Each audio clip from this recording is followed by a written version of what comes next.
Good Oh. afternoon, ladies and gentlemen around the world. Welcome to Crypto Waffle, episode 37. Today is very unprepared, and I can only apologise. I have no graphic put out. I have no topics in front of me, but we did briefly discuss. So I'm going to go into our live chat between myself and Crypto C. I, on the topics front, have the Coinbase charting crypto Q3 report to break down and go through, as well as Real Vision's latest MIT. And you, sir, from what I'm reading in our chat, is the Stablecoin and Genius Act, and clear winners emerge. And we're going to briefly touch on the UK being idiots. Well, let's start with that. Let's lead with the obnoxious UK being idiots. Yeah. I'm going to see if I can find the story. Yeah, I'm just going to find out how much Germany sold as well. So allegedly, the UK are about to sell £5 billion in seized Bitcoin. This is obviously hot on the heels of the Germans doing a similar blunder, fumble in the bag, maybe about a year ago, maybe a year and a bit. Yeah, so by the looks of it, so Germany sold at 58k, but it's so this article I've got in front of me says they missed out on 2.3 billion in profits. Scheiße, Yeah, as the Germans would say. If we're selling 5 billion, I can only think of the potential that we're missing out would be even more down the line. Yeah. It's we, as in the UK. Yeah, well, we are one happy family here, contrary to popular belief. So I don't understand why they're doing such a stupid thing. It's obvious. Sell your Bitcoin now and forever regret it. If you are a government in particular, you should be thinking long term. The guys that are in now will probably still be in when we start the next cycle. So in the UK, you talking? Yeah, US? Yeah, UK. Yeah. So the guys that are in now came into power over a year ago now. Was it last June? I think it's coming up for a year and a half, isn't it? Yeah. Okay. So maybe they won't be in power the next time round. So maybe they're doing a good thing. But either way, it's a big blunder. I don't know where they got this Bitcoin from. I don't know who they seized. Yeah. Well, don't know who from. I don't know what that means. It's that poor bloke in Newcastle that threw his hard drive away. Oh, into a bin. Yeah, he went to the landfill and he tried suing the council because they wouldn't let him go and look for it in the landfill site. They wouldn't let him go bin dipping. Yeah. I don't understand why they didn't let him go. To be fair, if I was there, I would have said probably due to a health and safety risk. I would have said, mate, do what you want, give me 10%, and I'll just say I never saw you. And if you hurt yourself, that's your problem. Because he's probably looking to get £1 billion or whatever it was. So. Oh yeah, definitely. But once again, we've missed out there. So the UK are doing well. How do you feel? The general feel is with the market at the moment. How are you feeling? Are you feeling like we are in the midst of silly season? I'm going to be totally honest with everyone. I was getting a little giddy as DOGE made its move, but that's obviously because I'm biased to that one thing. But the overall sentiment, like, we've seen a little bit. I wouldn't say we're heated, like mega heated. It's not like Q4. No. Where a new shitcoin come out. Quick, guys, right, I'm going on to this. Like, this is what I'm doing. Yeah. So I think we've still got room for movement. It's just when. I was watching another podcast today talking about buying protection for August. Obviously, this is to do with TradFi. But again, I'm hearing that August time frame. And it's going to be rough, choppy. I think we talked about this. Was it last episode? I think it was about 2 weeks ago. 2 weeks ago, on a Benjamin Cohen video that I was watching, he said historically, if we have a pullback in the first quarter of the year, which we did have, we then get a pullback normally in around August. So I don't know if. I mean, at some point we're going to have to stall out and chop and there'll be a moment where alts will drop 20% and people go, oh my God, it's over. Altcoin season's done. And that's literally just the first stop before the next leg. Yeah. But I don't think we're there yet sentiment-wise. I could be completely wrong. It could be that I haven't really looked at the sentiment stuff. I mean, what's the fear and greed at the minute? I don't know. I'm imagining we're moving towards greed now. Let's have a look. Is it on CoinGecko? Let's have it's on Coin Market Cap, isn't it? I know that. Fear and greed is at 67. Yeah. So we're not at mega bullish. And the other nice thing I quite like is that Bitcoin has stayed still whilst alts have moved. We've been calling for the drop in Bitcoin dominance for a while. Yeah. But when was that episode we did where we were talking about it being, we wouldn't be surprised if that was the top? Yeah, we were saying it was, I don't know, but we were a couple of weeks back. Yeah, it was every single week we were saying one of us was getting mega bullish, like, oh, this is going to be the week. This is going to be the week. I think we've had the week now. Yeah, that was the week. And because I remember you saying, look, it's going into a wedge, and it was. And I was saying, look, I'm not going to put too much weight behind it until that line's broken, which was that Bitcoin trend line that we've had. But yeah, I mean, sentiment I think is okay. I think that fear and greed index is quite well suited at 62. Yeah. I think that's fine because, again, there's nothing that's like outrageous that's happened in my eyes. I mean, Pudgy Penguins is up pretty big over the last couple of days. Biggest movers over the last 7 days are ENA, Floki, Doge, Curve, and Ethereum Classic. We know the story with Curve, don't we? Do you know the story with Curve? No. Curve they turned on their fee switch. So they're going to start sharing their earnings on their platform with their token. So what's the better play now then? Aave or Curve? Aave have done the same. Oh, Aave have already got a fee switch on, have they? Aave have done the same. So there is no better curve. There is no better play. The better play, I will reveal. Yeah, I will reveal the best play in my gem of the week later on. But I did want to speak to you about keeping your feet on the ground.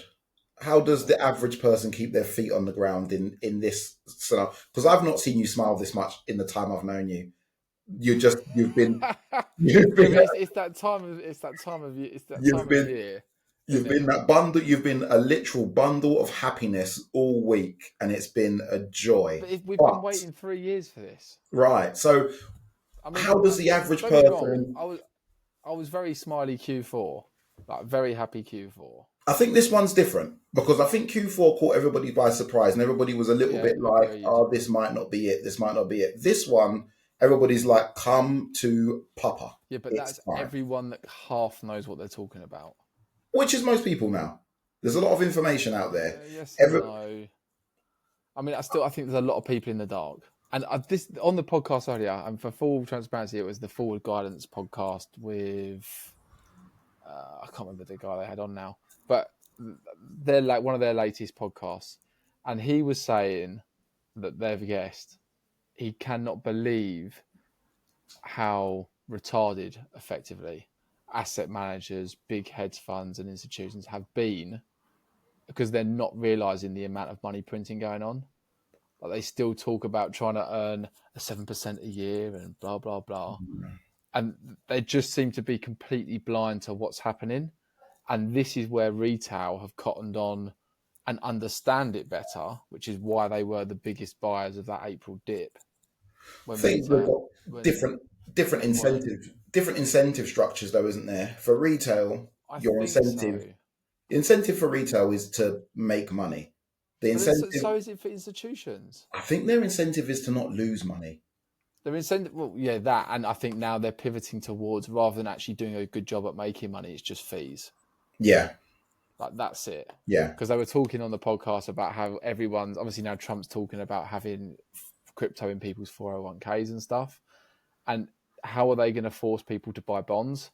They'll just ram it down people's necks in the 401ks. Well, they'll put it under like private equity names or whatever it is. So everyone that's going to be buying private equity, and because private equity is a smart name for stocks and bonds, but that you can't see what it's in.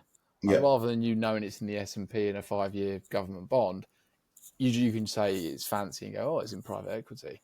Little do you know it's just in the S&P in a 5-year government bond. Yeah. But that 5-year government bond is going to be rammed down people's throats, boomers' throats. Well, and unfortunately, there's not much you can do about it. that leads us nicely onto my topic, even though we were going to start with yours, which is the Genius Act and the upcoming stablecoin bill. So, well, upcoming. It's arrived now.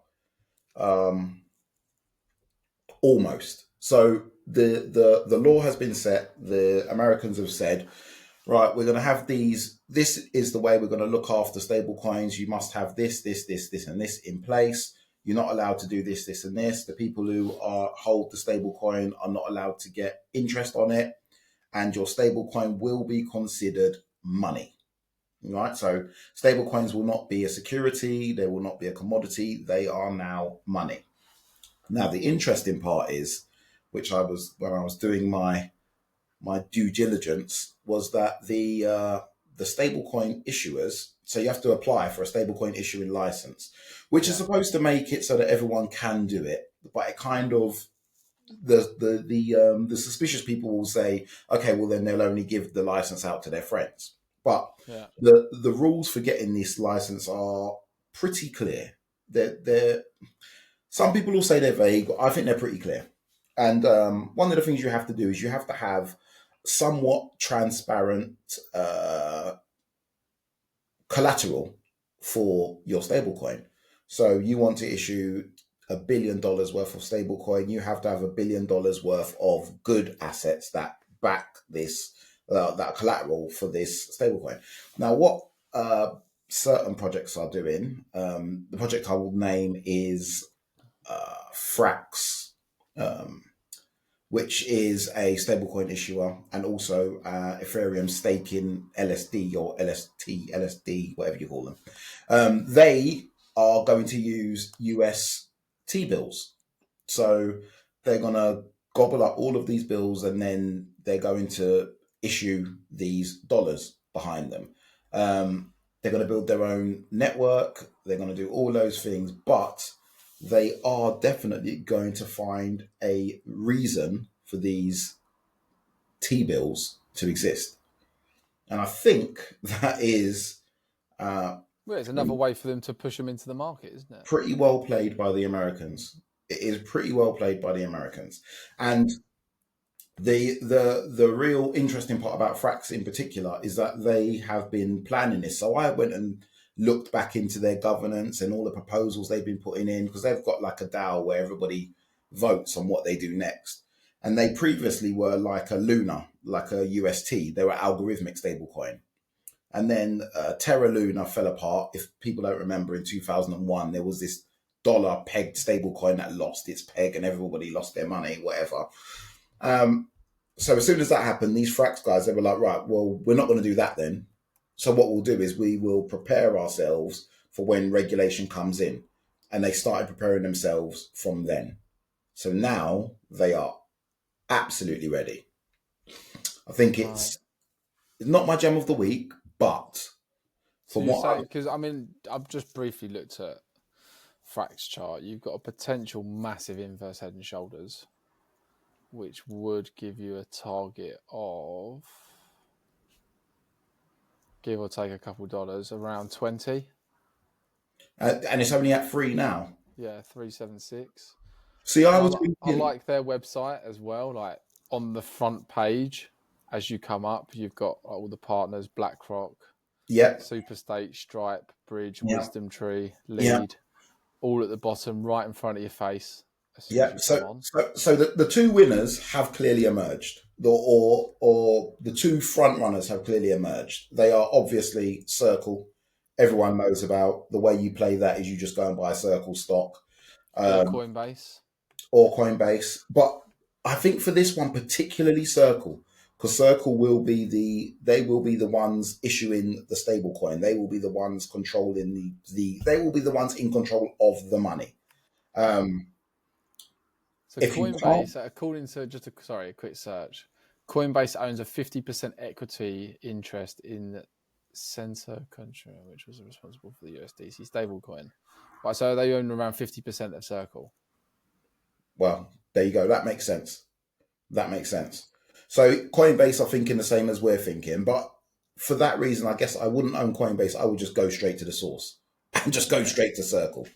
Yeah. So that's one side, but that's the TradFi side. That's if you want to put something in your ISA or your 401 or whatever it is that you've got in your jurisdiction of choice. On the other side, if you're crypto hungry and you want something with a little bit more meat on the bones, you go for Frax. Yeah. And the reason why you go for Frax as well is I was looking at crypto projects revenue to market cap, and I was looking at Ethereum, and Ethereum makes like, I don't know, 2 billion, somewhere between 2 and 5 billion a year or on fees, which is network fees. Now, a company of the same size would be something like Netflix, and they make something like 5 times as much money. So for a crypto project, your market cap don't have to be that high because of the speculative nature of crypto and the fact that people can buy it from everywhere in the world. Your market cap, your revenue don't have to be that high for your market cap to go through the roof. Yeah. Now, there's a good chance that these Frax guys, if they get pole position, then they get the first issuer's license US-wide to print stable coins.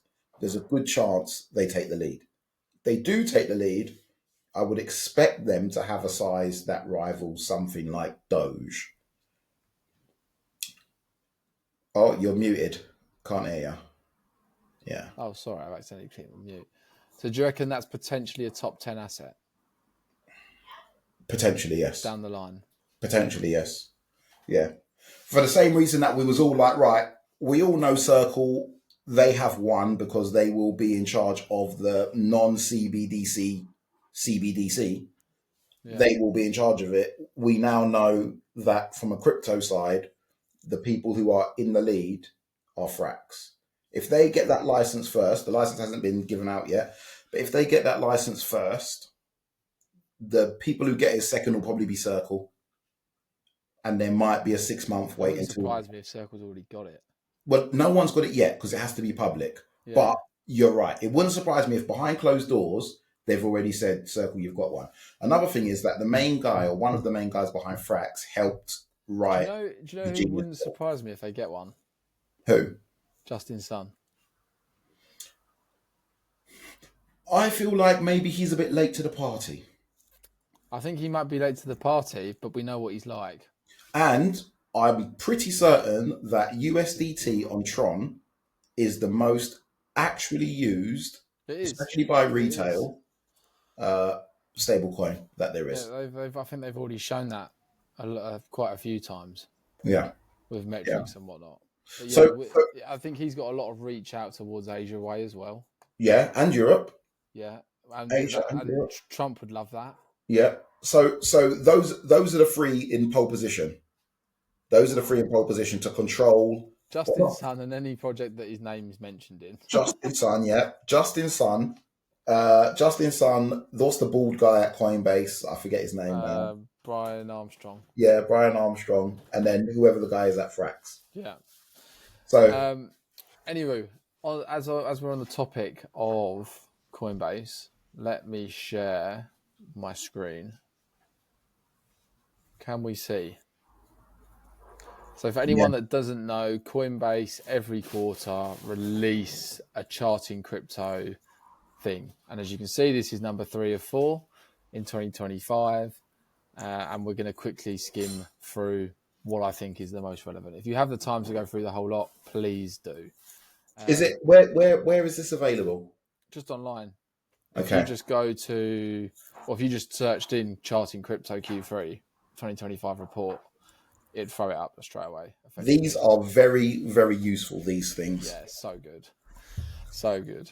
Anyway, right. Just briefly. What we found. First page. So this is just gives everyone an overall. Our top line market views. We are constructive for Q3. Our outlook for Q3 is constructive, driven by better than expected economic growth, corporate crypto adoption, and regulatory clarity, as you've just mentioned, with obviously the stable coins and other regulations that have gone through the House.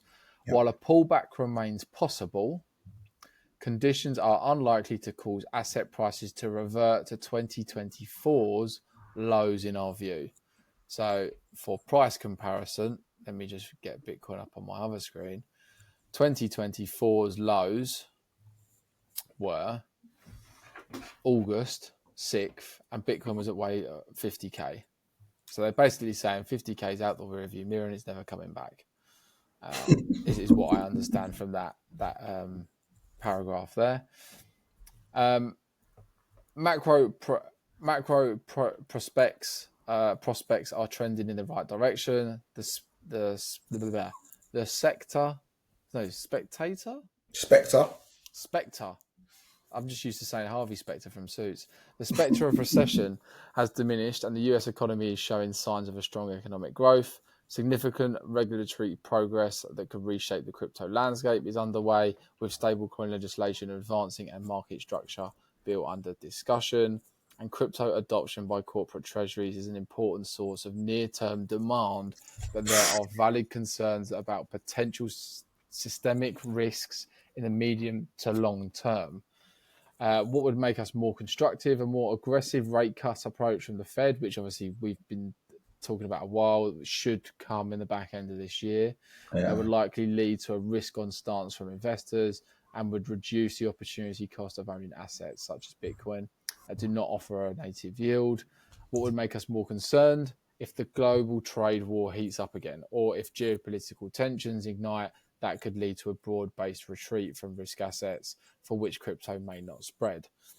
So basically, what they're saying is, yes, we're constructive, but there's a possible pullback coming in Q3. So you've only effectively got August, September left. So, I mean, my bet's going to be August, because normally the back end of September, you start the Santa rally going into Q4. That's when the real silly season starts. Yeah, this is just kind of the warm-up. So what I find interesting there is where they talk about the concerns, systemic risks in the medium to long term. Yeah. And I guess what they're saying is if we just keep printing money, people will stop producing stuff and they will just sit on assets and wait for the money to be printed to inflate their assets. Second page I have is the new Bitcoin supply versus ETF purchases. I think they have a spelling mistake here. ETPs, what's that? I don't know. I don't know what an ETP is. Yes, it is correct, whatever their spelling is. But anyway, this is a versus ETFs effectively. And you can see here that new Bitcoin supply is in grey. Bitcoin purchased by US spot, i.e. IBIT and others in this darker blue here. And that is effectively shown, and they break it down here. So since January 2024, US spot Bitcoin ETPs have purchased 225% of all newly mined Bitcoin. 225% of all newly mined Bitcoin. It's a simple supply and demand problem, isn't it? This is like unrelating demand from corporations, institutional investors is colliding with severely limited supply. The outcome from here is a simple economics.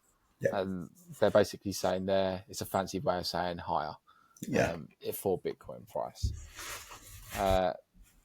Second page is a Bitcoin supply. Hang on a minute. It's not taking me to my page. Oh, it's because I'm already on it.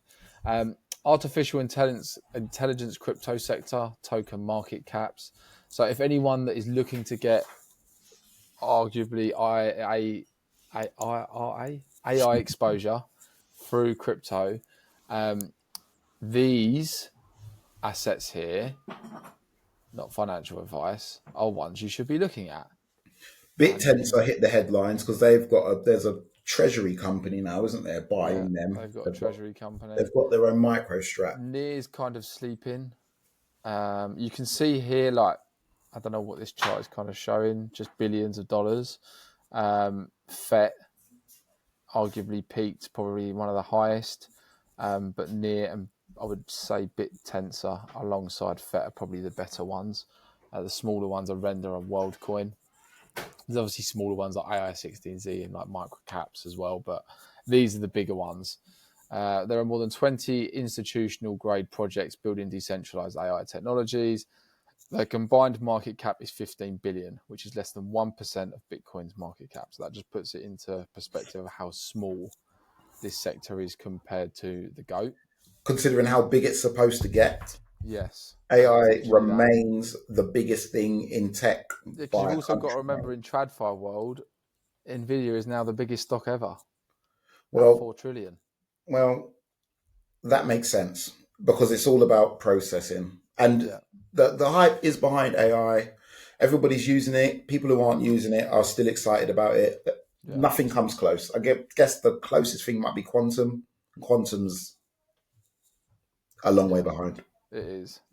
But a market overview of their first sector of this report. Well, this is old. Q1, Bitcoin dominance is rising and stands at 64% as of June 30th, just shy of a 4-year high of 65. We now know in the day that we're reading on the 21st that Bitcoin has peaked out around 66 and is currently sat at 50 on my screen. 58. Can you see at the moment? I can't 60.48. Okay. Has it got currently sat at? Okay. US-based Bitcoin and ETF spot ETFs. Do you know what? Sorry, Financial Navigator. Let me just add to that. So the Bitcoin dominance drop in is when altcoins rally. Bitcoin dominance in this altcoin rally has dropped from 66 at its absolute peak to 60, down to 60. Now, generally, we still haven't had as big a drop as we did in Q4. Right. Which would drop us down to where did that drop us down to? 55? Yeah.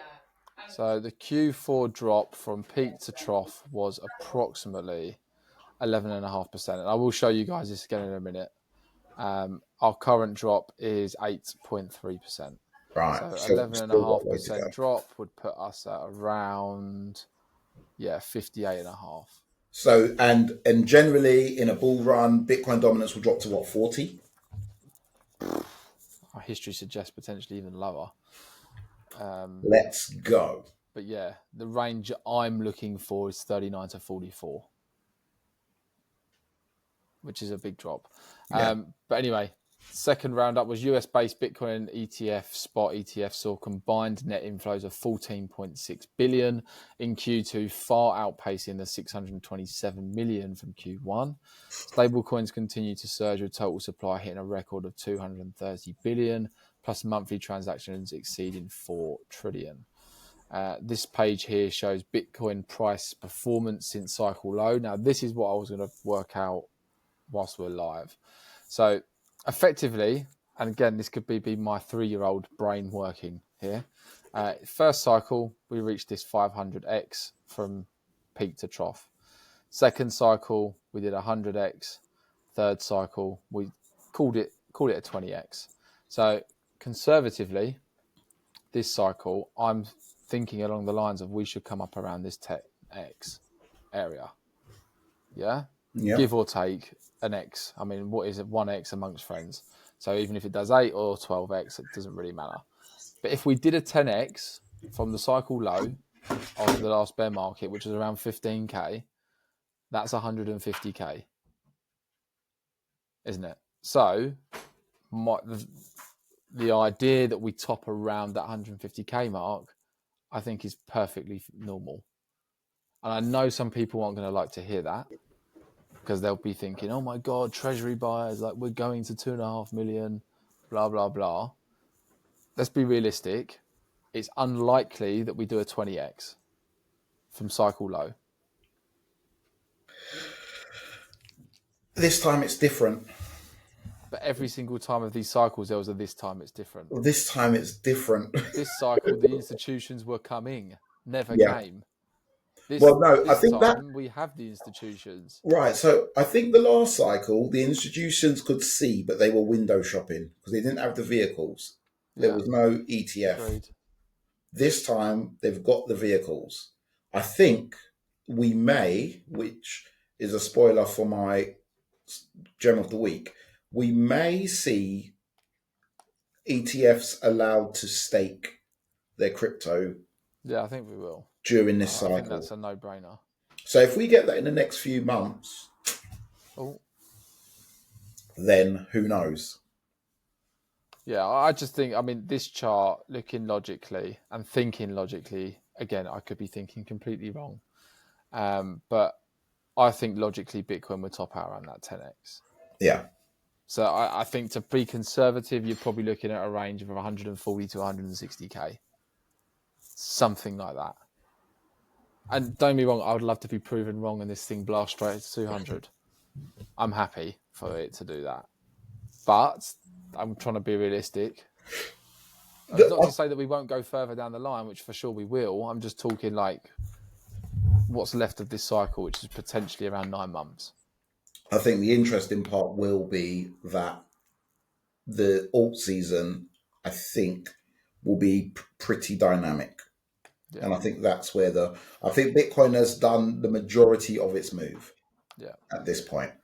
So this is ETH, same sort of chart with ETH. ETH has completed 2 cycles that each include both bull and bear markets. After closely tracking the 2018 to 22 cycle for 2 years, the current cycle, which started in 22, began to diverge last year as the price of ETH stalled and then began a significant decline.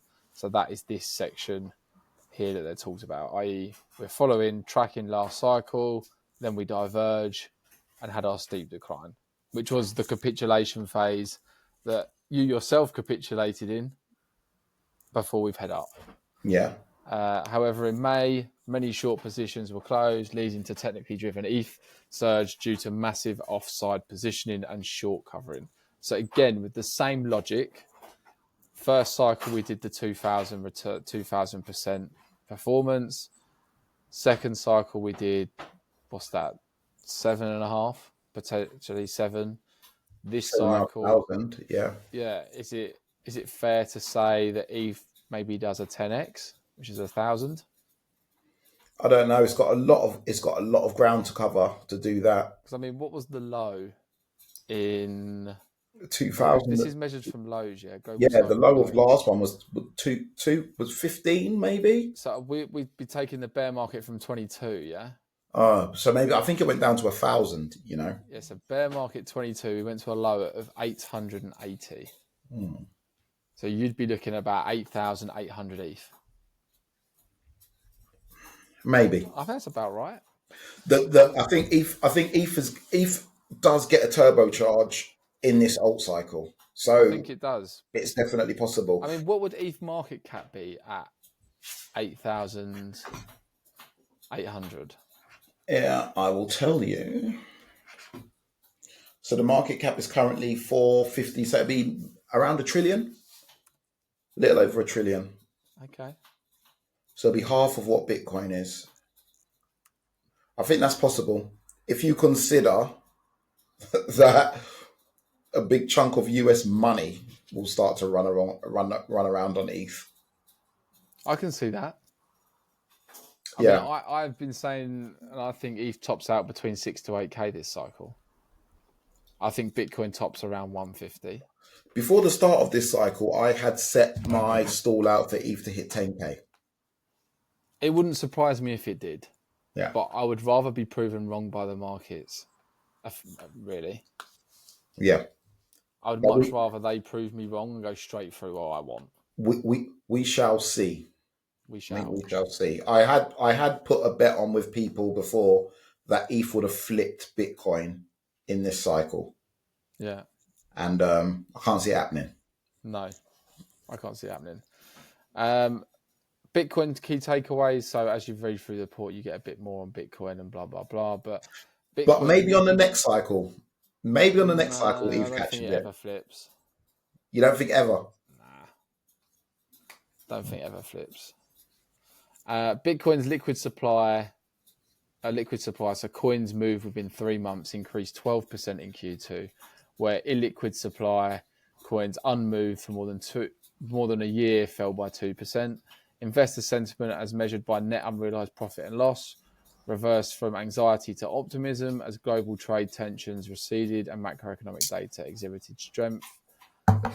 Bitcoin has continued to outperform traditional assets on a risk-adjusted basis, and US physical developments have helped strengthen the coin store of value narrative. Institutional investors and corporations increased their allocations in BTC in Q2 and are still doing so now. So this chart shows BTC supply profitability. So i.e., pretty much everyone that's ever bought Bitcoin should be at some sort of profit. And in a bull market, this is kind of what you want to see throughout. If that trend starts changing and people start going into unrealized losses, that's when you know you should get out. And this is the inverse. So total supply and a loss. This is what you want to see. You want to see this chart along the floor in a bull market. If this starts picking up again, i.e. here and even here early on in 23, you can argue that, okay, maybe we need to pay attention to this. Mm-hmm. But again, another metric to look at. Ethereum key takeaways. Retail and institutional investors did a 180 on Ethereum in Q2, with ETH ETFs taking in more than 1.7 billion in inflows after bleeding more than 250 million in Q1. Ether's liquid supply coins moved within 3 months, increased 8% in Q2, while illiquid supply coins moved unmoved in more than a year, fell 6%, indicating that some long-term holders used market strength as an opportunity to sell to the newer, what is that? Entrance. Entrance. Interestingly, I've never heard of that one before. That Q1 move, that reversal that ETH done, happened the same day that I sold. So everyone can just thank me, because it was always going to be the moment we literally I sold. talked about this in private, and I said, you know full well what's going to happen. Like, literally the day after you sell, this thing's going to rip. And it did. And to be fair, I don't feel bad, because I really love Ethereum and I love the people that are there. I love the community. And the least I could do was sell my Ethereum that I'd been holding for the best part of 10 years at a local low. So, Ethereum community, you're welcome. Yeah. Then same sort of chart for what we just showed in Bitcoin on ETH. So we want this chart. So this is ETH total supply and loss, i.e. the lower this is, the better. Then we start seeing peaks. You want to be paying attention. And then finally, ETH and layer 2 transactions. So what I wanted to point out in this chart is the absolute domination that is Base over Arbitrum, Optimism, Starknet, Blast, Tycho, Z-Sync, Zora, and Linear. So again, we've been banging this Base drum for a while now as well.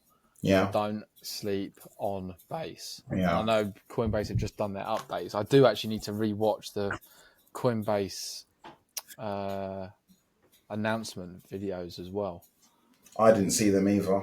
Yeah, I haven't seen any announcements, but I need to catch up on it. But that is the Coinbase report. I've got a quick update, which I completely forgot to tell you about. But I found out what happened with that 80,000 Bitcoin. Oh, yeah. So, remember didn't they move it to Galaxy Digital? No, not as far as I know. I thought I saw something about Galaxy Digital. No, not as far as I know. What I know, or what I heard, was that, remember I had said it was a hack. Who was the source that gave you this? The source was an unknown YouTuber who doesn't show his face and has got hardly any. He's got hardly any subscribers. Yeah, he's not that many. So he's one of these guys who just talks, and he's got like a funny European accent, but like I know he's really hot. So he was saying what had happened was, there's this legal battle that happened between Craig Wright, who's claiming to be Satoshi, and some other party. Now, Craig Wright is saying, yeah, you owe me some money. And the other guy is like, well, no. And I think the guy died and left the money in his brother's estate or whatever, something like that, right? So Craig Wright, who claims he's Satoshi, but people say he's not. Anyway, he wants his money back. So what has allegedly happened was that because this money was stored on a um, really old signature scheme. So it was back in the days when Bitcoin had different letters at the start, but I can't remember what the letters were. But it's on this really old signature scheme, and there are some unknown exploits for that signature scheme.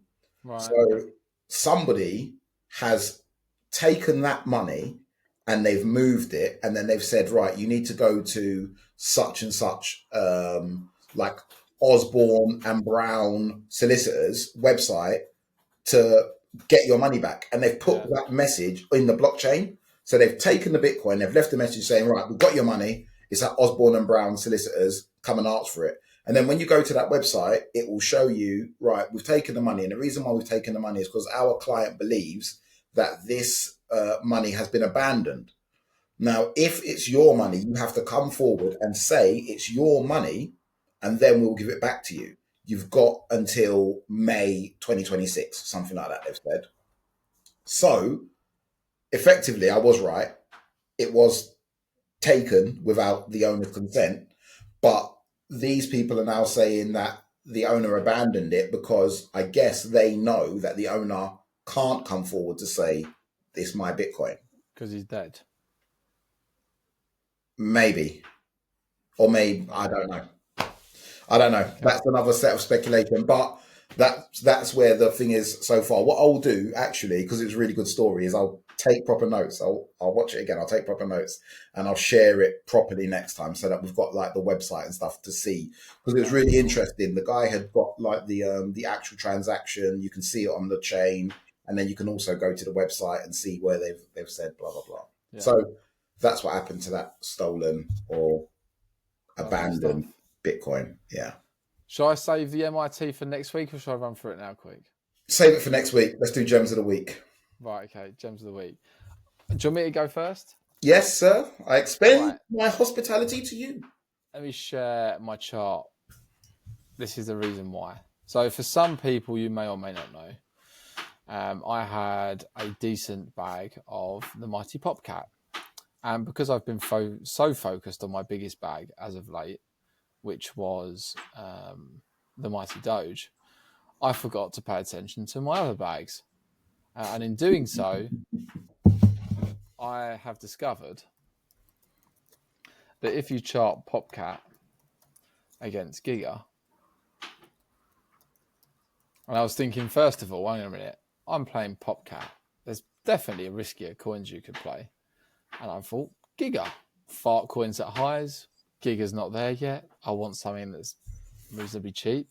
I was watching a YouTube video, and Kraken's advert had the GigaChad guy in the advert, and I was just like, holy shit, idiot, GigaChad. So come over to TradingView. But and by the way, how strong does the GigaChad meme get when crypto bros like yourself are printing all-time highs day after day? They love it. Anyway, what I've then seen is charting POPCAT against GIGA is a clear downtrend. So if this trend is to continue, to me, what I'm seeing is this was your sideways consolidation, whatever you want to call it. This is your breakdown. This is effectively a bearish retest. And then we should see continuation. If you go the other way,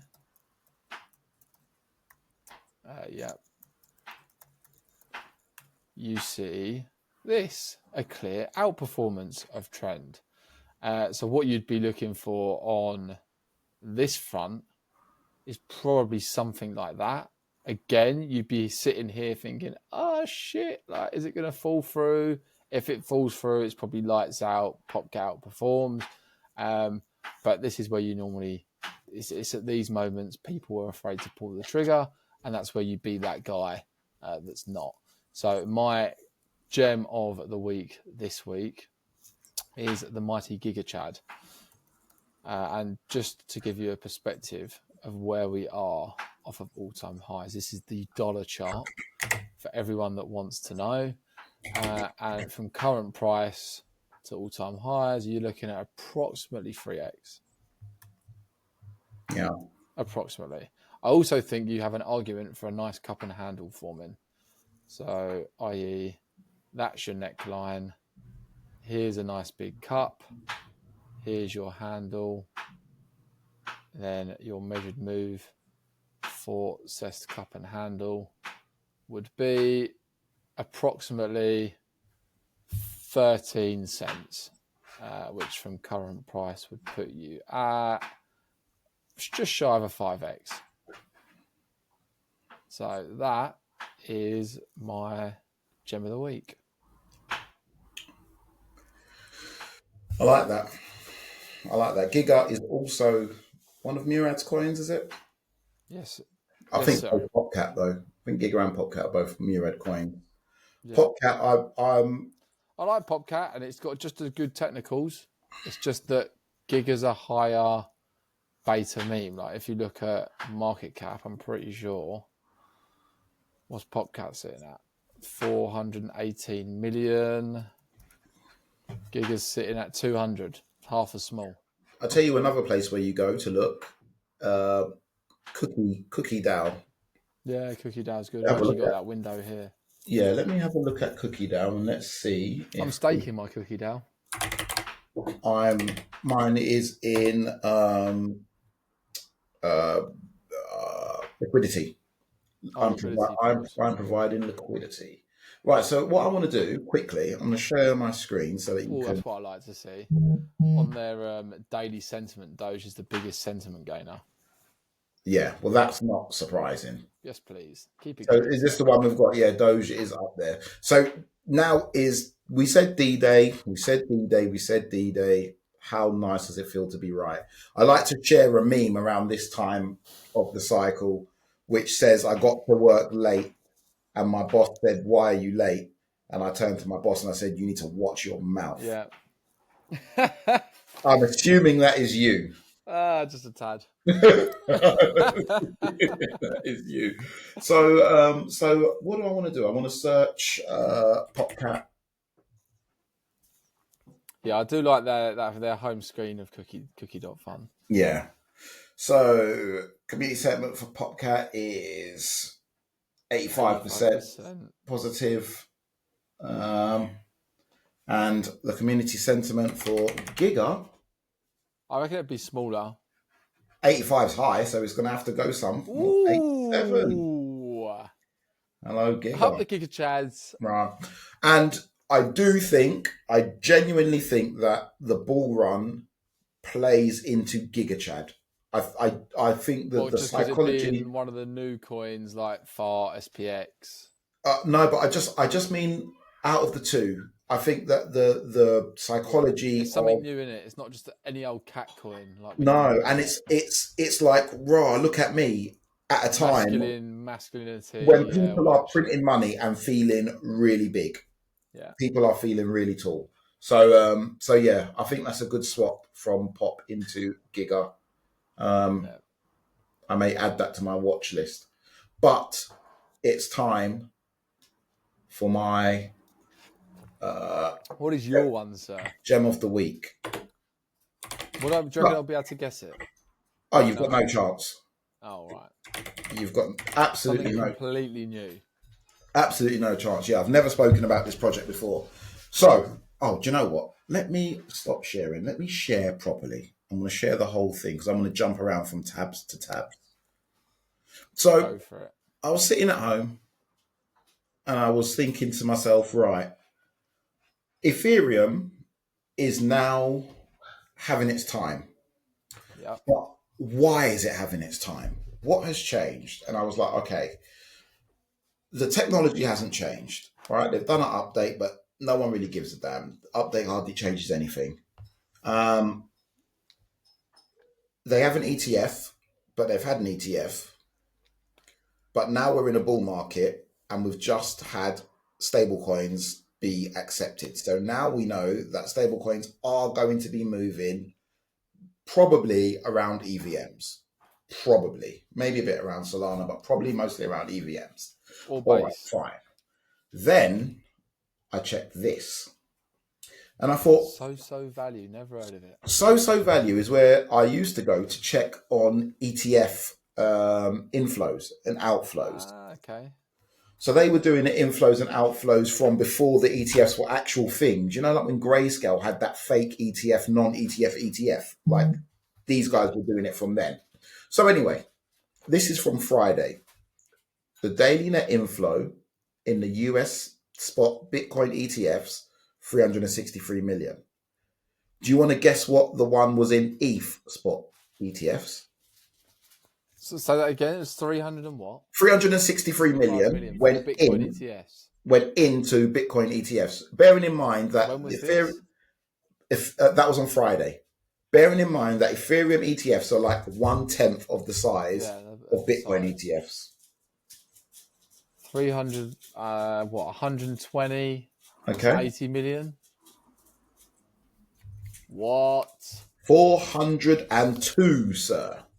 So we had a day on Friday where Ethereum ETFs ate more money than Bitcoin ETFs. And it's not because these Bitcoin ETFs are slow. So then I thought, okay, if this carries on, this cumulative net inflow is going to catch this one. This website is class, by the way. By the way. They've got a distribution of Bitcoin on a map, like a global map. By the way, this is a brilliant source. I think they've got a token as well. They've got a token. Treasury numbers as well. Yeah, they got a token as well. So just in case you want to go and enjoy some of the fruits of their labor, they've got a token which is obviously steadily rising. I don't know what their token's reason for being. I got distracted by their beautiful map. It's really good, right? Yeah. So anyway, let me finish my story. So I've realized that this US spot ETF is going on, and I'm thinking, why are people picking Ethereum over Bitcoin? And I was like, okay, well, that's obvious. It's because of staking, right? So all these people have got these Ethereum that they're holding in their ETF. But if I can tell you, right, you're going to get 3% a year, you're going to be like, okay, well, I'll take that because I would have taken half of that having my money in the bank. So you're going to give me 3% on top of whatever the capital appreciation is over a period of 10 to 15 years, I will bite your hand off because that will compound nicely. So then I started to think, okay, who stands to gain when these Ethereum, these mountains of money start to stake Ethereum? Who stands to gain? And I came up with guys like this, Lido. So Lido Lido are Ethereum stakers, but they are the biggest in the game. And as you can see, their value has shot up. But Lido have a problem whereby their actual token, this Lido DAO token, it doesn't share revenue with the people who hold the token. So when you're staking Ethereum, Lido are taking 10% of all the money you're making, but they're not sharing it with the people who hold the token. So they're saying, okay, we'll keep it for the team to do development, blah, blah, blah, blah, blah. So I started to look through all of these things and I went down the list, and this was the best one that I found. Now look at this bad boy. Christ, it's tiny. Look at this bad boy. So this is Stader. With Stader, I'll show you their website, because their website's pretty nice as well. With Stader, you can stake your ETH, you can stake Hedera, you can stake Polygon, you can stake BNB. Nobody bothers with those because the returns are rubbish. Everybody's worried about this. And this, at the moment, is still at 613. It's on Coinbase. You've just ruined. That was supposed to be my thing. Thing. I'm so sorry. That was my thing. So I'm looking at this little nonsense coin and I'm like, right, Ethereum staking goes to the moon. This one's at $30 million market cap. What exchanges is it on? By the way, you can go here and you can go to governance. You can go to the utility pool. You can stake your Stader for 10% per year. Now that's made up of the fees that they're getting during this crappy time before the ETFs have come. Now, if somebody didn't spoil the plot twist, when it gets to the end, I looked and I was like, what exchanges is it on? And look at these two. Coinbase and OKX. Also on crypto.com, if you go to the other pages. Ladies and gentlemen, I think I've found the gem of all gems. What's the team like? Right. Now, this is the only bad part. So the Stader Labs guys, they had the in with Coinbase, and that was probably where they got their funding from. So they probably got funded by Coinbase Ventures, which made them go into Coinbase.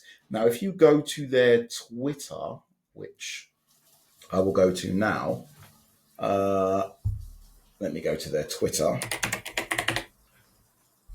You can see that, unfortunately, they seem to now be spending the most of their time on this cabbage.app. Oh, what? Yeah. Cabbage.app. Now, this is an AI app that picks out meme coins that are doing kind of well, and it tells you should buy this one. Sniper bot. Yeah, kind of like that. And I kind of looked at it and I was like, this is probably a little bit beneath you. Like you're picking up pennies in front of a steamroller. Like TradFi is coming with a massive truck of printed US dollars to dump into Ethereum ETFs and then stake. And you are one of the best positioned staking projects. What else do you like about it, though, that's different to the likes of Lido and others? Lido don't share their revenues with their token holders. Stader are they the only ones that do that? They're one of very few. Frax do as well. But Frax is obviously a lot bigger, so much higher up or much further down or higher up the risk curve. Yeah. So Frax also do, and Rocket Pool are in the process of it. But Rocket Pool won't have it done in time. They're moving too slow. They need a whole upgrade to do it. But Stader built their... So to share your revenues, you kind of have to build it in. So it's not just like a switch. They call it a switch, but it's not just a switch. You have to build it in. Stader have the best tokenomics by a country mile. Right. What I like chart-wise as well. What was the other one? Frax? Frax, yeah. Which is FXS. FRAX, no? FRAX, yeah, sorry. It was previously FXS. I just want to chart them against each other. That's not working. That's wrong. Frax. Oh, Frax is up massive in the last week. Because everybody knows that they're in the lead. 83%. Yeah, because of the Genius Act. Everybody knows that the Genius Act is these guys. Do you know what SD reminds me of? Let me share my screen. It reminds me of Robinhood stock. Oh, because of the green? No. Right. This is SD. Okay. You have in my eyes, a very well clear defined accumulation zone. Here, whether you want to draw a horizontal line across there, or if you wanted to ping a slightly diagonal one across there, I think either's good. Doesn't really matter. If you put it on the monthly, horizontal is probably actually... Oh, that's the wrong one. Yeah, that horizontal is probably actually best sat there. So if I then now get Robinhood...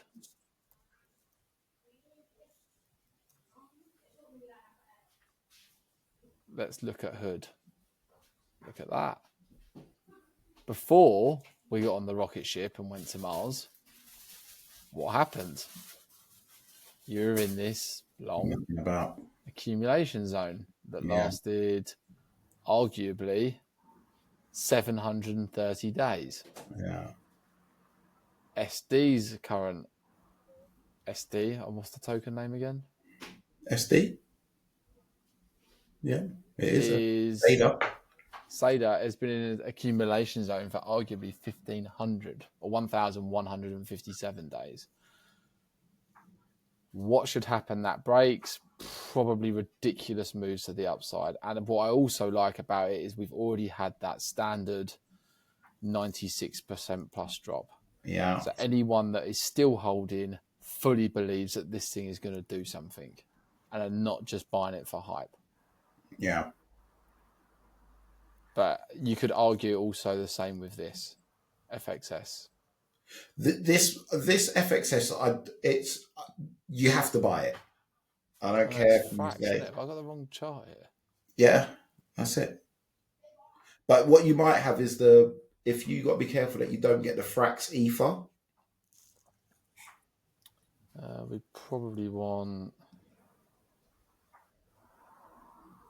Why is there no standard names here? Actually, Because they've Euro. got so many different things. They've got so many different products. They really try Right, to let's make find it. sure that they are the go-to for. I like both of them. I actually like both of them very much.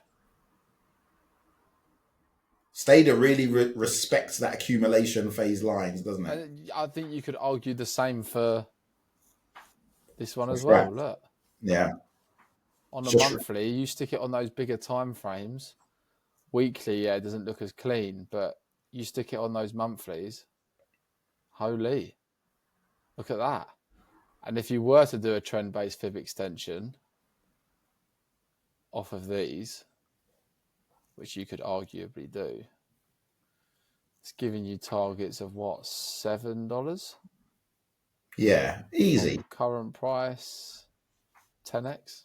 Yeah, easy. That's only that 10x on Stader takes it to what 300 and something. That's not. Yeah. That's not. That's not big. And then That's Frax takes you to highest targets, 3x. Yeah, on Sader, you're looking at, what was it? now. Also bear in mind, Stader are already in with Coinbase and Base. So if Base do decide to start pushing people towards staking in one of their Base apps, they're gonna put Stader as the staking partner. Yeah, but will they? Why not? They're just on Coinbase. Like, it's not like they're partnered. No, because I reckon they're on Coinbase because they're with Coinbase Ventures. I reckon Coinbase Ventures Oh, back. is Coinbase Ventures a backing of them? Yeah, because I can't see that they would have That makes afforded. sense. I can't see that they could have afforded to go on Coinbase without being backed by them. I'm going to look through their website quickly and see if I can see. Yeah, I need to look into this. Let me make a note. So you like that one, do you? Some of my own due diligence. Don't just listen to what I say. I'm a madman. Don't take my word for it. There you go. I've just found my work for this evening. Yeah. Whilst at work. Yeah. Research. I double dare your boss to tell you to get off your laptop. He's all right. He's away on holiday for 2 weeks. It's lucky for him. It is. Right. Whilst we're still here, so you're having SD as the gem of the week. Yes, please. Right. So I shall mark that in now, and we shall go into predictions. But before we do, yeah, let's make an announcement. 2 announcements, actually. The first announcement the stage is yours. Huh? Oh, thank you. First announcement is we are having a guest on Monday. The guest will be a guy called Guapik, and he's a former teammate of mine from PivX. Phenomenal young lad, great business development mind. He's very, very good. So he knows a lot about exchanges. He knows a lot about OG crypto stuff. He's been around for a while. So that's one thing. The second thing is that we have got a meetup planned. We have. Oh, sorry, you carry on. We have got the Crypto Waffle birthday meetup because it's both of our birthdays. Yeah, we're both lucky enough to have birthdays in August. So we thought, what better way to celebrate? So we're doing a meetup in London on the 16th of August. So if you're in London, you want to keep it clear. We will notify everyone in the Waffle Light channel. So please be sure to have notifications on. If you want to let us know, let me or Carl know via DM. That would be great. And then we can figure out rough numbers and what sort of venue /place we need to book organisation needs to be done behind the scenes, if any? So to get into the Telegram Lite channel, go to cryptowaffle.fun, and the link is in the website. Just scroll down and you'll see it. But yeah, so those are the two things. Guest next week, and then we have a meetup in August because I'm looking forward for that. What we should, I'm going to try and get some merch ready for people by August. Okay. That's a tight deadline. Okay. I'm going to see if I can get some bits. Yeah. Okay. So those are your two jobs for tonight then. Check out Spader and get research and merch. Search and merch. Yeah. Search and merch. Right. Straight into predictions. So let's check last week. We should be hitting home runs here. Should. I think I missed Bitcoin. Right, so where are we? Where's Monday? Bitcoin's chopped. Yeah. And I mean, on the Monday, we went to a high of 123.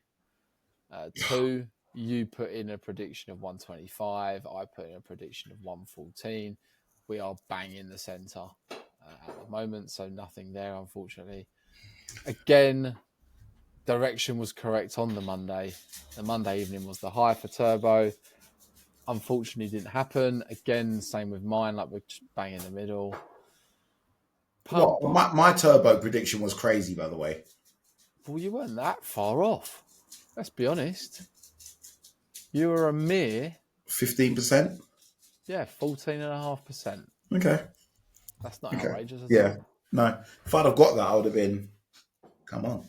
Yeah. Pump.fun. Where is the Monday? Here. Oh, yeah. Well. Right. So, initially, you were so close, but yet so far. and then just collapsed. I should have shorted. I know full well that should have been my trade. You might have got tapped out. Nah, I would have put. You might have got tapped out because been wide. There's an argument here to say that we both got this one. Yeah. It comes super close to me, which I reckon would have possibly tapped us out if we'd have shorted it, and then it's just long pieces. Imagine if you put the long and I put the short on. Yeah. But anywho, what I do think, I'm quite bullish on Pump now, though. I don't think it needs more downturn. Okay. I want to see one of those like 60% plus drops. Yeah. That's what we need. So yeah. Everyone that's in it early and think, oh my god, like I got it at a really good price is like, oh shit, this thing. Yeah. Get rid of all those tourists because we've got plus business. After you just showing me that SD, I'm not even interested in. I want to be looking at SD.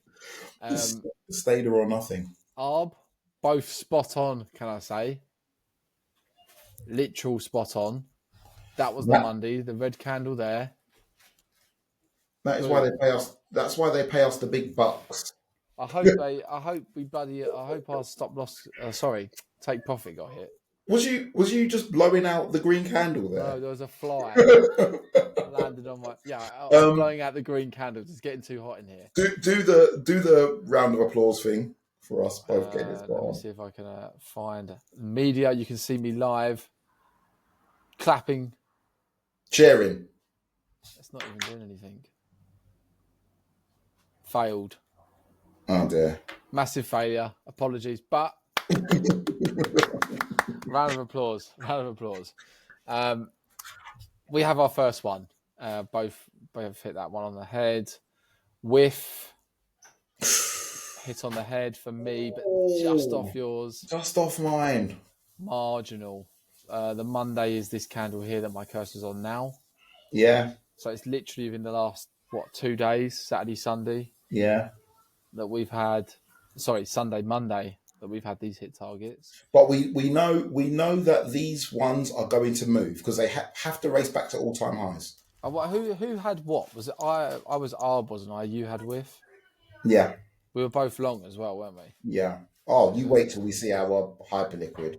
And then our monthly one, just to jog some memories, we entered on this retest of this inverse head and shoulders. So what I'd like to see for the remainder of this month, and we're on the 21st, is a follow through up to this. Have we got to take profit on this, by the way? I think it's 46. Okay, sweet. That's fine with that. Yeah, I'd like that to tap us out. Do you reckon we should be sensible traders and move our stop loss into evens, so we cannot lose money? No, I reckon we should close it and move our long onto Doge. No, not yet. I'm happy to close it here. Should we call a community vote? Yes. Let's call a community vote. I will put in tonight a poll with whether we should close our say long and look to re-enter something else, or should we hold it for the remainder of the month but have our stop loss moved up. Yeah. And I'm talking about our stop loss put at like 28. So we'd be in the money by like a minute percent. Okay. Because we entered at like, what, 25? Something like that. Yeah. So say poll. Okay. So there are the two options. I'm going to put a poll in. It's going to be, we take the money and run. Of whatever. What is the percentage, by the way? Just so people know. I'll do it after. Okay. So we have our percentage. Yeah. But we're up. We can take the money and run and look to put the money on another one for next month. Or we leave it to run but have a stop loss at 28. They are the two options. Those are the two options. When you put that in the thing, I'm going to share it on Twitter as well and Instagram. So we've got a broad thing of all of that. Right, well, whilst I'm just clearing these and we put new assets on here, would you like to close our winners? If you give me the rock, sir, and I will. Actually, no. Let me do the things first, and then we'll do it. Oh yeah, of course. This fly is really annoying me. If you see me karate chop in the air, it's because there's a fly.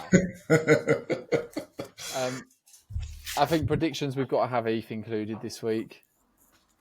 Okay. ETH's definitely bottomed in my eyes. What else would we like? I'm going to say Doge. Yes, you are. We got to have Doge. Got to be biased. You're going to say Doge. I'm going to check and see if if Stader is on Hyperliquid. I bet it's not, but I don't know. It might be. Nah. Frax might be. Who? Frax. Oh, they've got a frac. Don't know what that is. No, it's not. Oh, hold on. Yes, it is. Yes, it is. It's under FXS, though. Excuse me. FXS? Yeah. Would you like to have that as one of the week?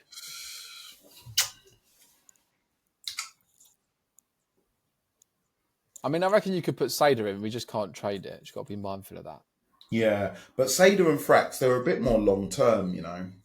Yeah. They're not short-term plays. They're not short-term plays. Actually, I'll tell you which one. Can I replace Doge for Giga? Yeah, that's a good idea. That's a good idea. All right, so we'll do BTC, we'll do ETH, we'll do Giga.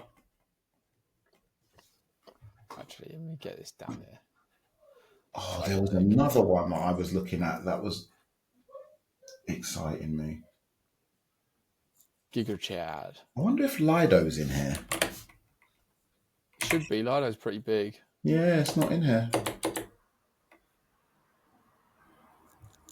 I'm going to look at the funding. Let's see. We need two more. Oh, wow. Open interest, the biggest ones. Got 5 things there. We do need two more. We're not going to do Doge. No, you changed Doge. You can do Doge if you want. We can put Doge in there still. No, I'm gonna do FXS. I'm gonna do Frax. FXS and one more. We've got a stable coin. We've got two big ones. We've got a meme. I guess we need an OG. Who can we have from the OG camp? Oh, can we do PivX? Seeing as we've got Jeff coming on next week. What's the ticker for that? PIVX. It's on Binance, eh? We got on Binance before. Ooh, look at that double bottom. We got on Binance before Binance was even big.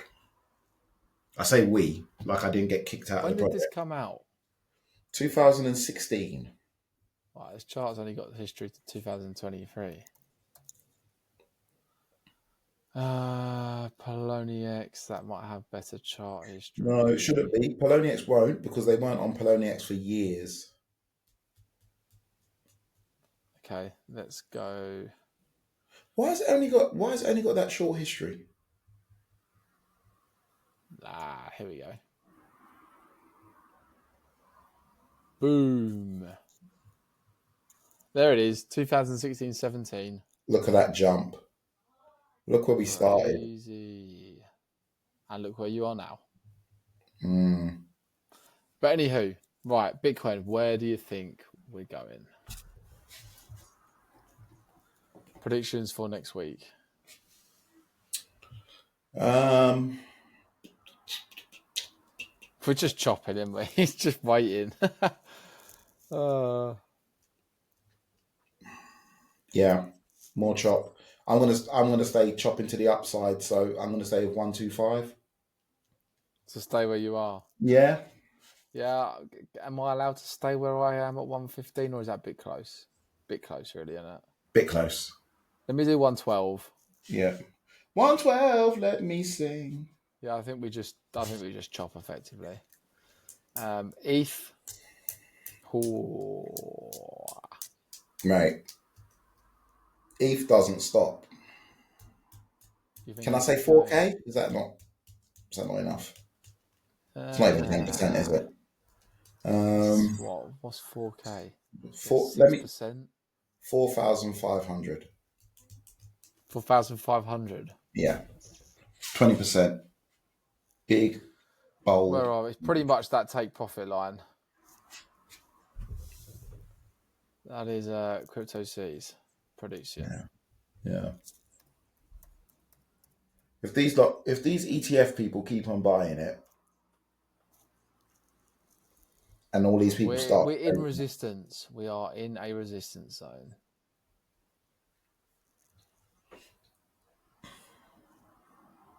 Is it allowed for me to say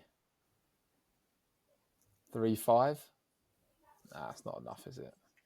No, it's got to at least be 20% in it. At least be 700 one way or the other. 3,350?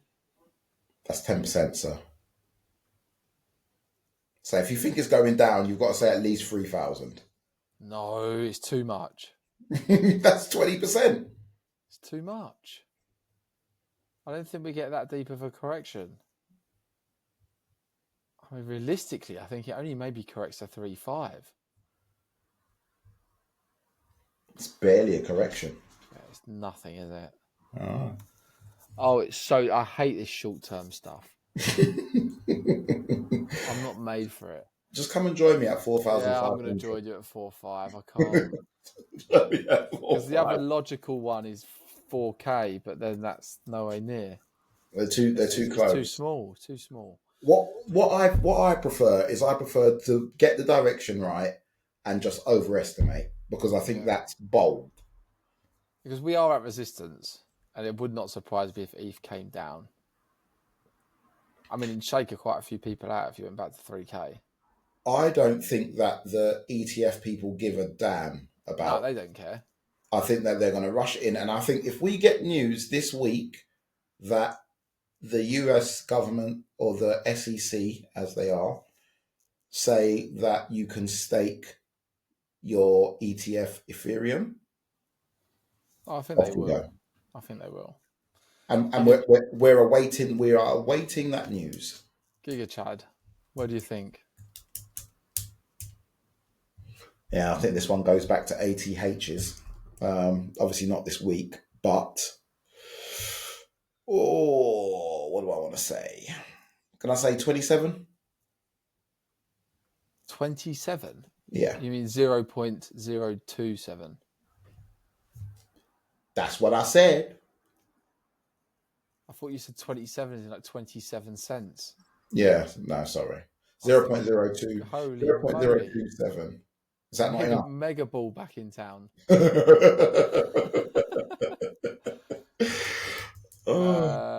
Yeah, it's an 18% move. I'll allow it. We're at resistance, though. We are at resistance. No, I'm joining you again. Yeah, come on.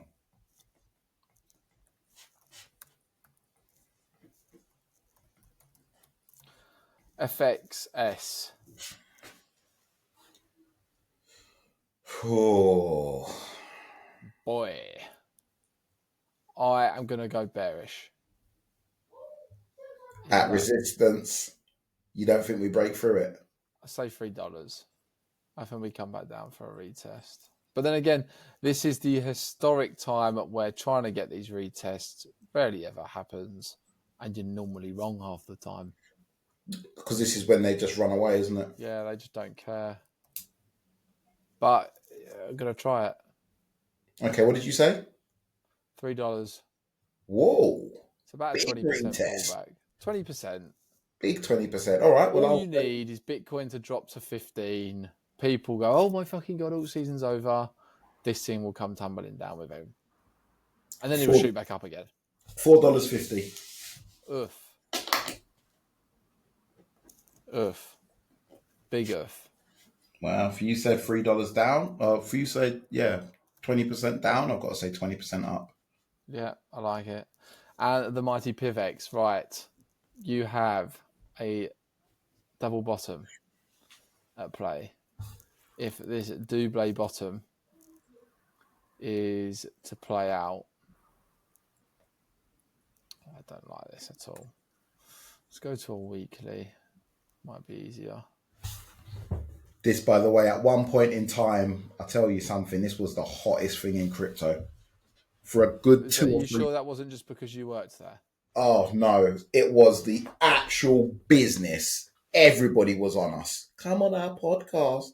You guys are so cool. Head and shoulder, double bottom target takes us to 30 cents. But then your trend here has been just down. Well, since here anyway. Yeah. Your overall trend is still only up. the last 8 years. Yeah, your overall trend is still up, arguably. Just from this move. Oh, do the line from the start to where we are now then. Let's look at that trend. What, like that? Yeah, and when they pinch together, what? I don't like that. I don't think that's appropriate. Why not? Is that too am I manipulating the story for my own? Look, monthly. I mean, you could have something. Would that work? No, I don't like that, sir. It looks like it's pointing downwards. Can we get something that points up? up? But that could still be classed as some sort of bullish flag / channel, because it's just a drawdown before higher, potentially. I mean, you have flat support zone literally where we are now. So this could be a fake out, which is why we saw kind of an extended move to 56. Could this be another fake out before higher, potentially? But the trend has been your friend since 2017, down and to the right. So until that trend, i.e. this trend line, probably gets broken, I wouldn't argue with that trend.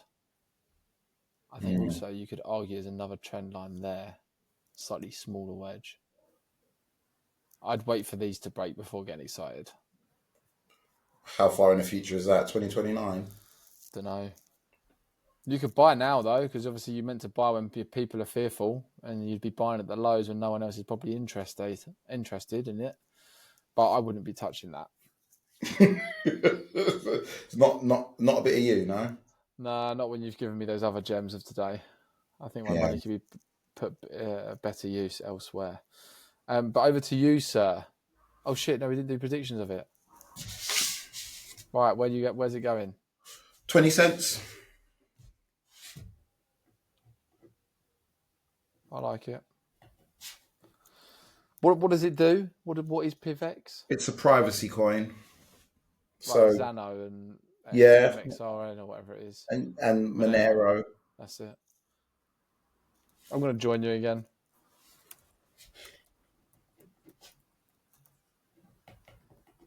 To be fair, to get to 20 cents from here, it's still a 33% move. Yeah, it's not bad. It's not to be sniffed at. Not bad at all. Right, over to you, sir. Show us those gains. Gainesville, baby. Gainesville. I can't see your screen, by the way. Yeah, I know. Ah, there we go. I know. Show me the green. I need to blow the candles out. Oof! You're making me blush. Everything's green. And not only is it all green, but it's all double-digit green. So Nice. we're 80% up on SAY, 42% up on ARB in a week, and 65% up on WIF in a week. On a small account like this matters. It's massive. Massive. Percentages are percentages, right? Yeah, So yeah. Percentages are percentages. So I'm going to close the first two. I'll close ARB and I'll close WIF. Yeah. Close them, sir. Let me connect first. Unbelievable, Jeff. We needed that. Yeah, because we was on a bit of a bad run, weren't we?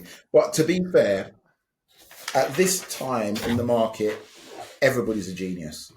And everybody can call winners because everything's going up. So yeah, indeed. Let's not. Right, market close ARB. Let's cash that out and collect our 40%. Oh, look, I'm also representing the Banana Zone t-shirt today. Yeah. Love it. Been wearing it around the UK, just making sure everybody knows that we are participating. We are indulging. So we're up 28% at the moment, which is good. It's almost close to where our all-time highs. We're close to our all-time highs. So which one are you looking to trade this week? Now, we will only have access to Bitcoin, ETH, GIGA, and Frax. I think, and Frax, FXS. I want to do DOGE, even though we didn't do it as a call, because I know it's going up. We can do. Can we just do DOGE? No, it's not on the list. It's not on the list. Not on the list. You ain't coming in. All right, I'm going to do GIGA. Yeah, I like it. It's not here. No way. No way. I would have sworn GIGA would be on hype. How can it not be? How can it not be? Okay.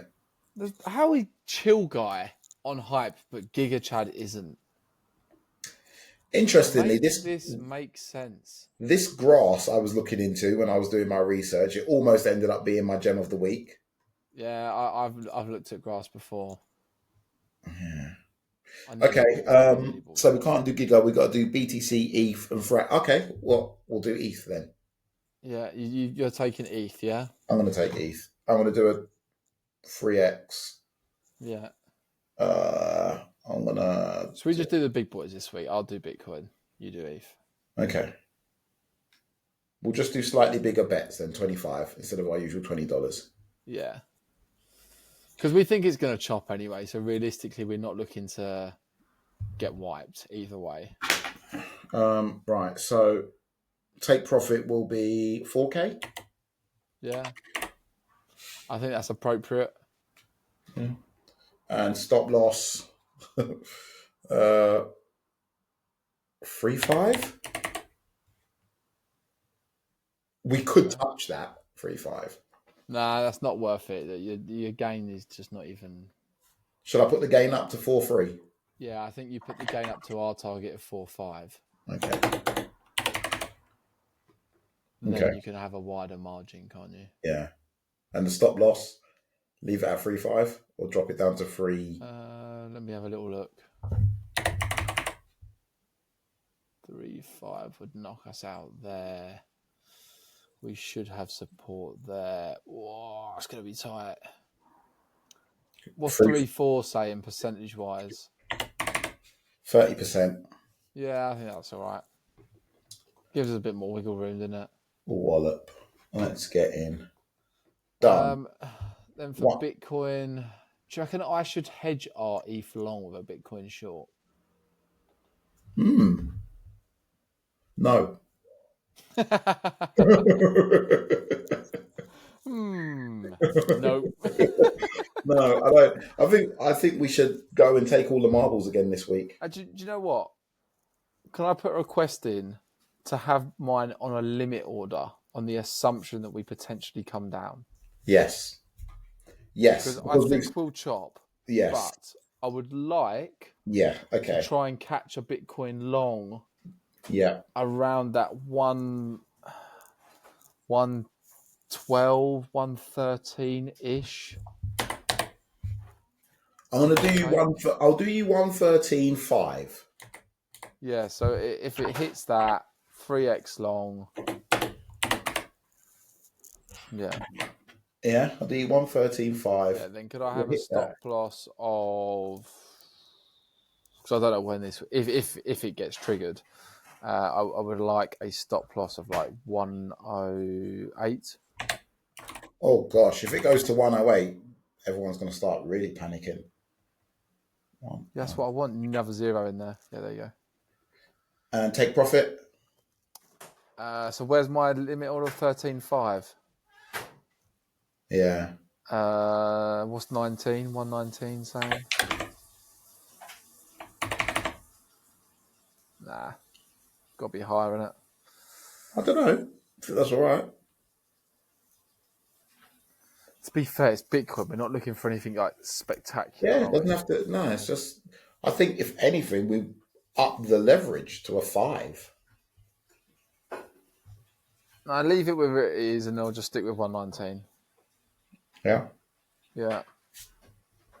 But I think we will just chop, like realistically, and if if you'll allow me, I know we're overrun by half hour already. But But once you've placed that, I just want to run through some charts quickly of what I'm seeing. okay. There's a lot of stuff at higher time frame resistance, which makes me think we're potentially in that first stop. Right. Okay. So Bitcoin order is open. The other things are there, but ETH longs on and ETH SAY's long still on, on. let's say, still there. Lovely. But we may close the say. Yeah, we'll see what the poll says. Have I closed the wrong one? Was our say our long term one? No? Yeah, Say is. Right. Okay. Okay. Right. Right, I quickly just want to throw some charts. I don't want to keep anyone too long because I know both myself and Crypto C are waiting for our dinner. But do you know what? Alpha comes first. Food, Yeah, sustenance, later. yeah, survival comes second. Right, so where are we? ETH, first of all, weekly. We are at resistance. Whether people like it or not, this whole area, give or take around the 4.8 to call it to 3.9, is going to be acting as a large area of resistance. We need to crack that nut before we start flying higher. B&B on the verge of breakout. I'd arguably say looking better than ETH. Once you And crack so, through that ETH resistance, and I've heard this before many a time from other chart guys, that the resistance then becomes support. well, should. So if we come up and come back down, we're then retesting that area to see if it Yeah. turns into support. Okay. So as much as I want everything to break through, again, we're at higher time frame resistance, which is coming in at around that 200. So we kind of would be squeezed between 200 to 170-ish, give or take. Yeah. Maybe we just, like I said, we spend a week chopping to digest what's happened. DOGE, as much as I'm happy with where it is, look, bang into the red box. Yeah, at resistance. So if we're going to have a pullback, I would have thought it'd be in this 30 to 27 cents range, potentially back to like 22, 24. If it doesn't, then keep flying, baby, keep flying. Miggles on the verge of breaking out. We're turning these areas into support as we speak and have done so far. And I mean, this Miggles on the daily is quite stunning. breakout. We're holding. We just need a rocket up our arse to get moving. And across my portfolio, to be fair, Link, look at that. Resistance. You're at higher time frame resistance. Link resistance at $20. Syrup's coming into a major area of support. So anyone that thought they missed the boat on Syrup when it was pumping, it has been dumping. And arguably, I say this is a buy the dip. Right. Syrup's another one, which I need to ask you a quick question about. Hope you know the answer. Where they're doing real world assets, are they doing like treasury bills and stuff like that on there? I don't know. From what I understand, they're institutional DeFi lenders. So they're doing Bitcoin yield effectively rather than ETH. But they do others. Okay. Just for institutions. Fair enough. H-bar, again, you're looking at resistance. Xano, that one's all right. WIF, you're coming into a serious area of resistance, which would be this area here. So i.e. the 138 to 123. You'd ultimately, again, want to see this cracked before pushing higher. Arrow, bang into area of resistance.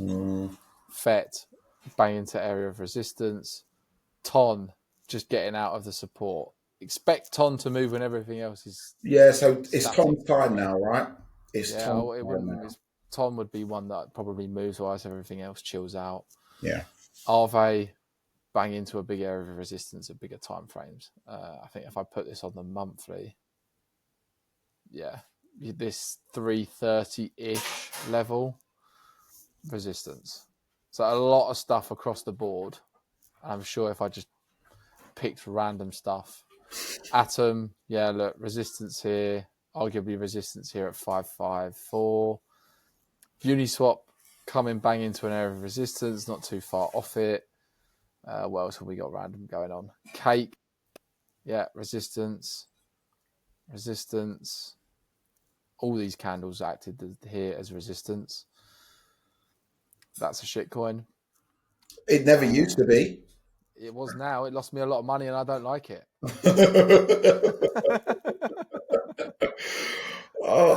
It used to be good. Oh, yes. Come on, Duke, baby. Dupe, double bottom at play here. Target sticking it at 132. I'm eyeing this up to be one of the trades of the week over the coming weeks if we get above. But again, higher time frame resistance. Look at that. Going all the way back to, since it launched effectively. Yeah, but I think that sell below the resistance where they've dropped, I think that's oversold. There was no real... This here, definitely oversold because you've had that 83% correction. So for anyone that's in it, they understand what it does and what it is. Yeah. If you don't understand and we're just there like, that looks cool, it's a new shiny thing, didn't understand it, you've probably sold. Yeah. I didn't sell. But XRP at all-time highs. So there's no resistance there. It's just the sky's the limit. Say's at resistance we just looked at, i.e. here, current level.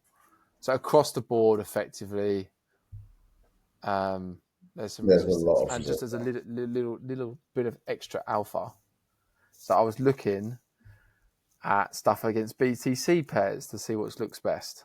Because this is obviously the time. Oh, and I want to show Bitcoin dominance. Shit. Should we just do another show? Should we just do crypto? No. I'm going to wrap this up in 2 minutes. Right, Bitcoin dominance has dropped below the diagonal train here, as seen. What we want to see now, what we'd like to see, is maybe some sort of bounce, bearish retest. So if this bounces, alts expect them to drop in dollar terms, by the way. We bearish retest. You mean in Bitcoin terms? No, in dollar terms. If Bitcoin dominance goes up, our alts in dollar terms will drop. Providing Bitcoin doesn't move up. No, Bitcoin dominance moves up. Yeah. Doesn't matter if the price goes up or down. Altcoins probably bleed in their USD pairs. I don't want to hear that. But anyway, we're not talking about a big jump here. We're talking about 2%. I don't want to hear that. Anyway, what I'm looking for is a bearish retest before rolling over. I've not come here for that sort of negativity. The two other options, that is option one. Option 2 is we waterfall straight through. Yeah. Option 3 is that we just chop. We chop here for a week or two, or till August, whatever it is, then bang. Or maybe we chop here until the end of August, then bang. If you look at Bitcoin dominance when it falls in an alt market, oh yes, It's actually normally a there was some waterfall. chop. Yeah. Waterfall effect. You're right. Yeah. Like once it starts again, oh shit. And even back here, which is like 2017, once it starts, it doesn't really stop. Yeah. Like there's 1, 2, 3, 4, around 5 weeks of straight down. Brilliant. We've only had one. And it's not gone down much. No. We've got a long way to go. But anyway, back to BTC pairs. So what you want to look for now we've had the signal that dominance is dropping, you want to look for stuff that will outperform Bitcoin. So look at your asset or said assets against Bitcoin. What you want to do, and don't ask me why this works best, but double bottoms historically give you better returns against Bitcoin than any other chart pattern when looking at pairs. Okay, I got that from Benjamin Cohen. So if you're going to shout at someone about it, shout at him. I'm just the messenger. Okay. And for a great example of this is XRP/BTC. So before XRP had its first move, look at that. Oh. Double bottom, bosh. Respect the patterns, baby. Respect. I think Algorand's in that early stage of XRP. So Algorand could be a play. The other one is Sol.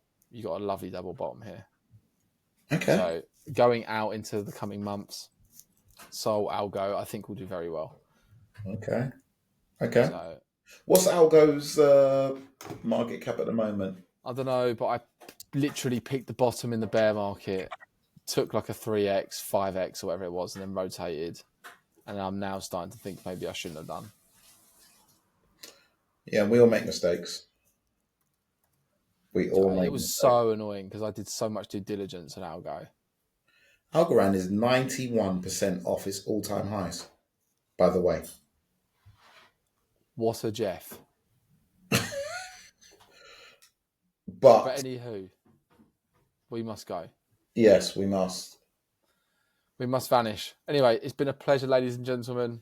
Thank you for joining us, and we shall see you next week on Crypto Waffle. Adios.